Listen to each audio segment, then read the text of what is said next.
It's not a question of why I want to leave, but a question of what reason I would have to stay. True, but that's not why I chose to stay here. And what made me want to come here 30 years ago? And why have I never wanted to leave in all that time? I don't have answers to those questions because I can't remember anymore. Ever since they took my vision away, it's like a slice of my memory is gone. In the past, I knew I wanted to stay here. But whatever resolve I had then, it's gone now. So I thought, what's to stop me from moving around instead? The emptiness inside me will be there either way. Okay, well, in that case, if we help you rediscover the reason you chose to stay, you won't need to leave anymore, right? But if you can't remember anything, it's not gonna be easy. Oh, maybe if you just try a little harder to remember, then it'll all come flooding back? Oh, that reminds me. Last time I brought Tejima some fruit, I do believe I saw him writing in a diary. I keep a diary? If you say so. I honestly can't seem to remember. Oh, yes, you do. And what's more, I remember you saying at the time that you wanted to make a note of a few interesting things. Perfect! So if we want to keep Tejima from leaving, we just need to find his diary. It must be around here somewhere. Let's take a look. If you don't mind, we will leave you to find the diary. We should head back to the village to inform the others of Tejima's situation.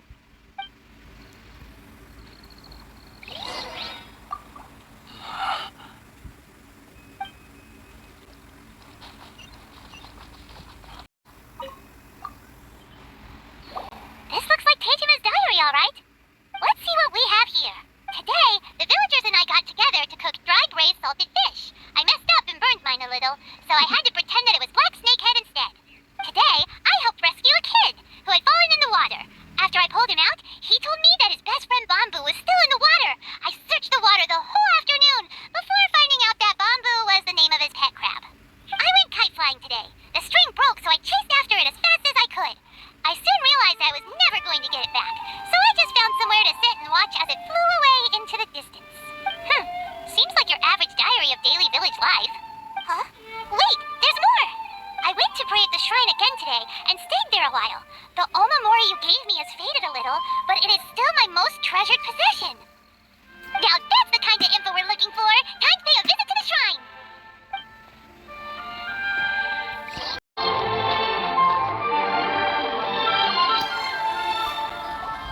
So this is the omamori Tejima wrote about. Interesting. Looking at the color and the design, Paimon would have thought it belonged to a child. But anyway, if he had this with him all the time, there's a chance some of his elemental energy remained on it. Do you think?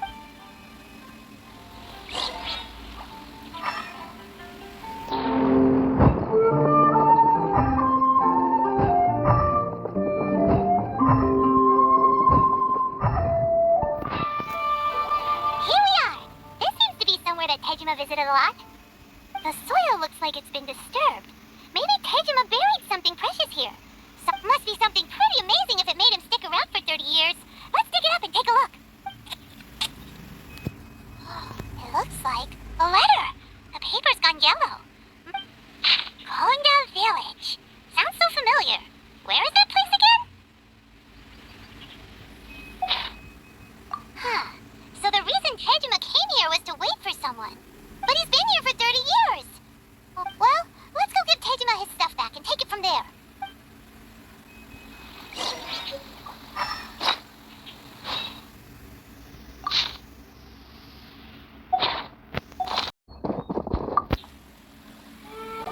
Well, I'll be. That's certainly my handwriting. And I guess the omamori and letter belong to me too. But I have no memory of anything that's written in this diary. Still, it's clear that I was waiting for someone here, and that I chose to wait for 30 years. Over the years, I must have made a note of anything interesting, anything that I could share with her when we were finally reunited. And just look at all the things that did happen over the years. The time has flown by so quickly. 30. How could I have forgotten something so important to me? Love, regret, everything I felt for her. It's all disappeared. No, not especially. After all, I've forgotten who she was. Her face, her voice, the things we experienced together. I barely recall any of it. It's as if she'd never been in my life to begin with. As if all these years have been nothing but a hazy dream. I think maybe not. If this is something I waited most of my life for, I suppose I should carry on waiting. Although, what if she were to turn up eventually, only to find I didn't remember so much as her name? Wouldn't that be upsetting for her? When I think about it like that, I do feel a slight tinge of sadness in my heart. How curious. Why am I thinking like this when I don't even remember who she is? It's just like that feeling of emptiness, the feeling that something is missing. Thank you both for helping me reconnect with my reason for staying here. I shall remain here and keep waiting for her. Tejima seems to be dealing okay, but still, it makes Paimon really sad. Seems it's just like Ayaka and Tomo were saying. If you lose your vision, you lose all your hopes and dreams too. That certainly explains the state Tejima was in earlier. At least we were able to help him, weren't we? Well, let's go find the next person. According to Miss Kamisato, the second one who lost their vision is a samurai from the Tenryou Commission.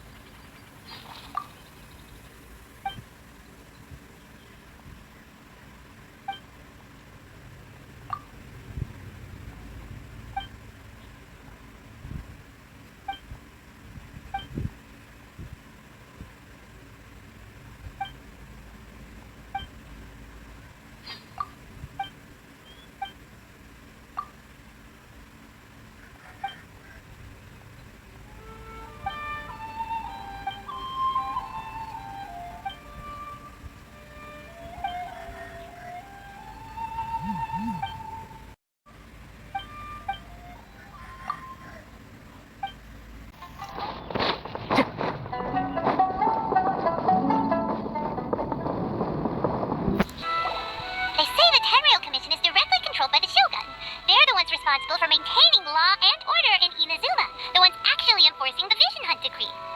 But why would they take action against one of their own? Paimon doesn't get it. Huh?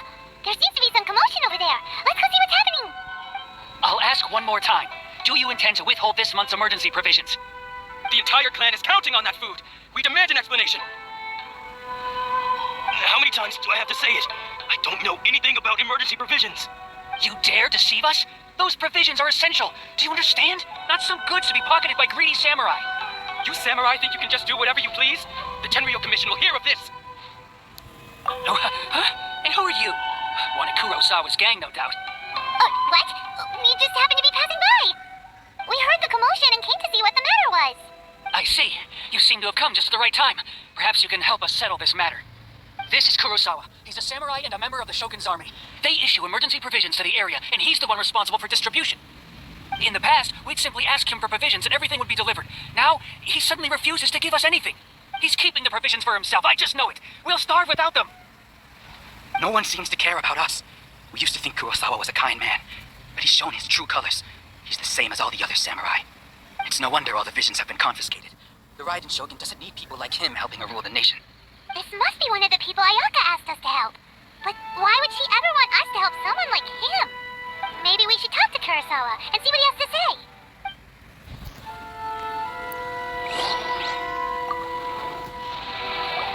I've never even heard of these emergency provisions. I don't know whether it's rumors or whether they're trying to blackmail me. But either way, it's ridiculous. If I was hoarding supplies, would I still be the poor man I am today? My own family can barely get by as it is. No, if you'll excuse me, I've got other matters to attend to. And that's the first bit of truth I've heard all day. The Shogun's army told me that I was unworthy of my vision. And they said I was slacking off in my work. Apparently, I'd even disappointed the Raiden Shogun. And that's why they confiscated my vision. Well, that's strange. You were helping enforce the Vision Hunt decree. Why would you be unworthy of your vision? To be perfectly honest, I don't seem to remember the details. All I know is that I would perform certain things every month. But I don't recall what they were. And it's not just that. I have this unsettling feeling, like someone owes me something. Does it have to do with the missing emergency provisions? I didn't take any. Like I said, if I was taking them for myself, I wouldn't be going through such hard times right now. To top it all off, my house was just raided by treasure hoarders. which is why I came here in the first place. I was chasing after them when I got held up by these two. If you don't believe me, go find the treasure hoarders yourself. If there were any emergency provisions to be had, they would have found them. Huh. He seems to be telling the truth. But we better confirm. Let's go round up those treasure hoarders and see what they have to say. We should be able to follow their tracks. They couldn't have gone too far.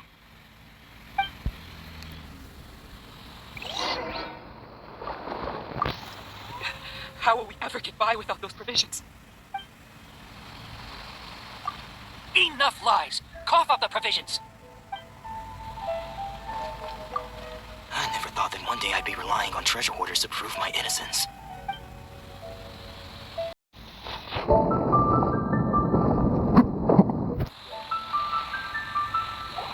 We really outdid ourselves this time.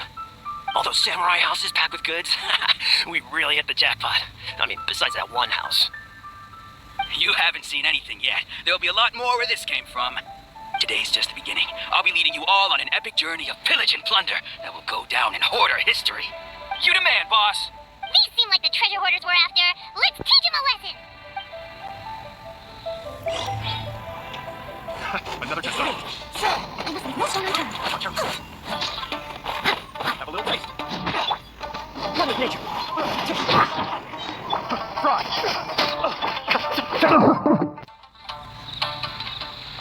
There goes all the Mora. We worked hard to steal that, you know? Come on, boss. Think of something. Not bad, kid. You ever think of joining the treasure hoarders? We could use someone like you. Kurosawa. Oh, I remember. So he's the one who sent you after us, huh? Just our luck. I knew we shouldn't have hit that place. So what did you see inside? Was it stuffed with food supplies? Food supplies? You kidding? That place was a complete mess. All we found was a strange-looking box. Hopefully, I didn't want anyone else to see it, so I was planning on opening it myself once we got back. But now that you've caught us, how about we make a deal? That little box for our freedom. What do you say? You've got a deal. Now show us what's in the box. Huh? What the? There's nothing in here but IOUs.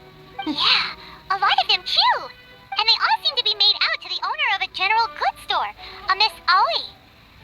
We better talk to this Miss Aoi and get to the bottom of this. As for you guys, you're free to go. Just pray that our paths don't cross again. Yes, of course. So, we redeemed ourselves for some IOUs. Does that mean we broke even? Shut it. Let's...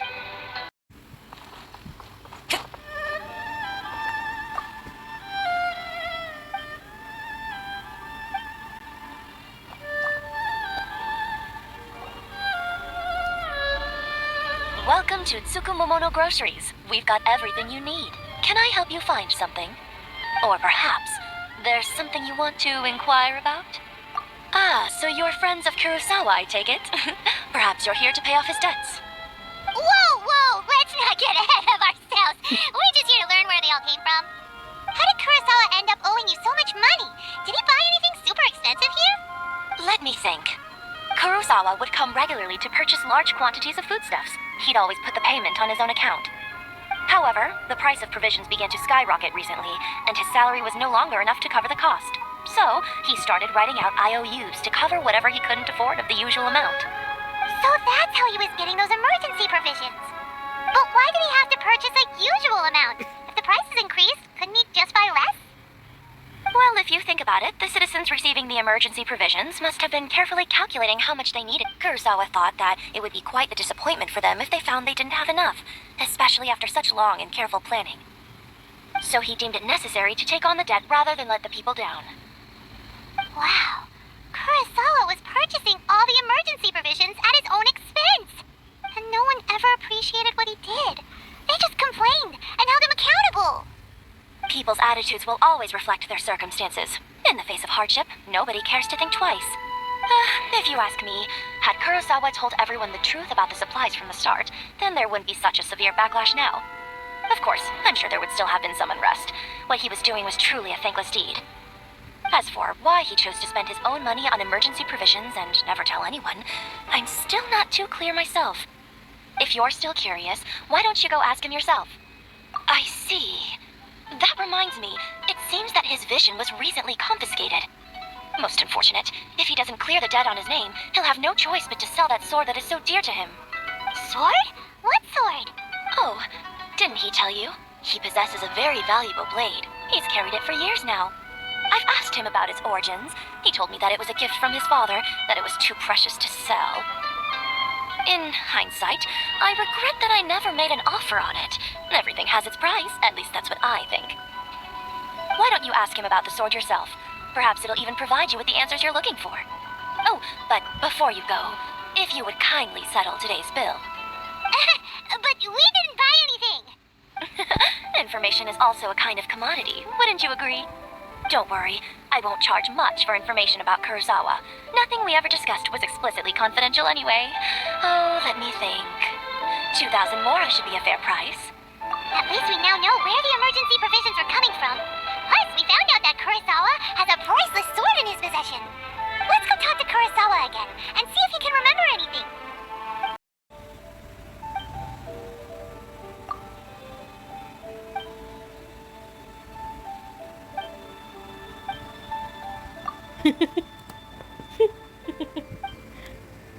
มันรีบไป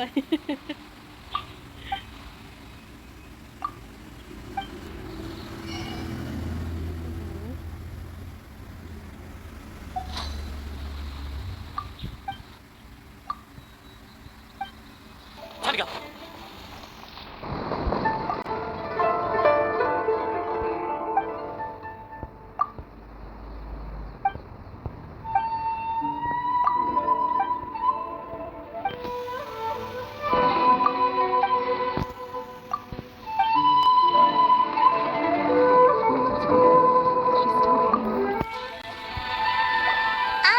What are you doing here all by yourself? Where did those other two go? I presented them with a choice. Either they left or I drew my sword. They left. It turned out to be a real time saver, actually. Perhaps I should start using it more often. Did you manage to track down the treasure hoarders? Everything good? That just about sums it up. It turns out that you really were distributing emergency provisions, but they were all purchased at your own expense. Strange. Is that really the kind of person I was? I don't really have any such recollection. Even after all you've told me, I still don't remember anything. Why was I purchasing emergency provisions for everyone? And why would I put myself in such a difficult situation? I really don't understand. But I cannot deny that when I brandished my sword to scare those two away, I could sense that my body was somehow reluctant to do so. This sword was once wielded by my father. I remember once when I was young, I wanted to sneak out with the blade and show it off to the kids next door. My father ended up catching me in the act and scolded me severely. What did he say? I can't seem to remember that either. It would seem that I forgot many important things when my vision was taken from me. So many memories gone. Forever. No matter how hard I try to remember. All I can remember now is my father telling me that this blade bore his life's creed. Before he passed away, he placed the sword in my hands and said to me, "With this sword, you should." Hey, if you look carefully, there seems to be some words engraved on the hilt. Can you recognize the words? Virtue? And somehow those two words seem to explain everything now. Taking on seemingly endless debts to make others happy. I guess that must have been my greatest ambition after all. But what use of virtue and justice? I purchased the provisions for those in need, and look how things ended up. The Tenryo Commission seized my vision, and the very people I was so desperately trying to help refused to understand me. And the irony of all of it is, I somehow still felt sorry when threatening them with my blade. I'm incapable of being a good person, yet I'm equally unable to be bad. I don't know what to do with myself. Yet another troubled soul. When we get the chance, let's speak to Toma about Kurosawa's debt. The Yashiro Commission would surely help cover his expenses. In any case, we must never let him sell off that sword. Yeah, seems like losing all ambition is a terrible experience. Fortunately for us, you don't have a vision. Let's go find the next poor soul.